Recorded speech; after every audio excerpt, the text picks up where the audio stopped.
ভালোবাসো, ভালোবাসার উপরে পৃথিবীতে কিছু নাই, প্রেমের উপরে পৃথিবীতে কিছু নাই। বাবা, কোরআনের আয়াত, ইয়াউমা ইয়াফিরুল মারউ মিন আখিহি।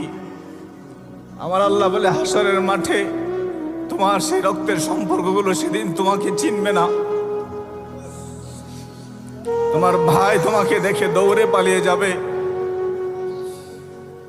তোমার বাবা তোমাকে দেখে দৌড়ে পালিয়ে যাবে, তোমার সন্তান তোমাকে দেখে দৌড়িয়ে পালিয়ে যাবে, তোমার স্ত্রী তোমাকে দেখে দৌড়িয়ে পালিয়ে যাবে, তোমার দুঃখিনী মা তোমাকে দেখে দৌড়িয়ে পালিয়ে যাবে। আল্লাহ পৃথিবীতে সবচাইতে দামি সম্পর্কগুলি যাদেরকে মনে করেছি, তারা যদি আমাকে দেখে দৌড়িয়ে পালিয়ে যায়, আমার আপনটা তাহলে কে? আমার আপনটা তাহলে কে?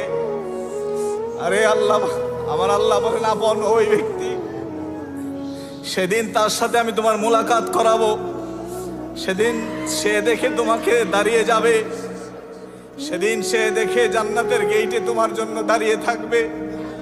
যেই মানুষটা আমি আল্লাহর জন্য তোমারে মহব্বত করেছিল, যেই মানুষটারে তুমি আমি আল্লাহর জন্য মহব্বত করেছিলে, ওই মানুষটা জান্নাতে যাওয়ার আগে তোমার দিকে বারবার ফিরে ফিরে তাকাবে।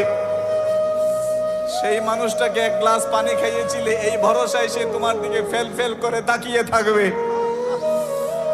আমি জানি এইরকম মহব্বতওয়ালা মানুষ এই পৃথিবীতে অনেক আছে। আমাদের মদিনার জামাতের প্রত্যেকটা আশেক একজন আরেকজন আশেককে এইরকম ভাবে মহব্বত করে। আরে এটা কোনো পৃথিবীর মহব্বত না, এটা কোনো রক্তের ভালোবাসা না, এটা কোনো আত্মীয়তার ভালোবাসা না, এটা কোনো গ্রামের ভালোবাসা না, এটা কোনো প্রতিবেশীর ভালোবাসা না।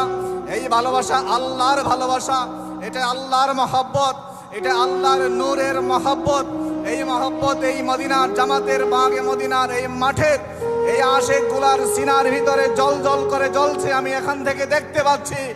আরে আরে রক্তের সম্পর্ক সরে যাবে যেই দিন সাদা কাপড় পরবো, যেই দিন সাদা কাপড় পরে জমিনের নিচে চলে যাব, রক্তের সম্পর্কগুলি মারা যাবে।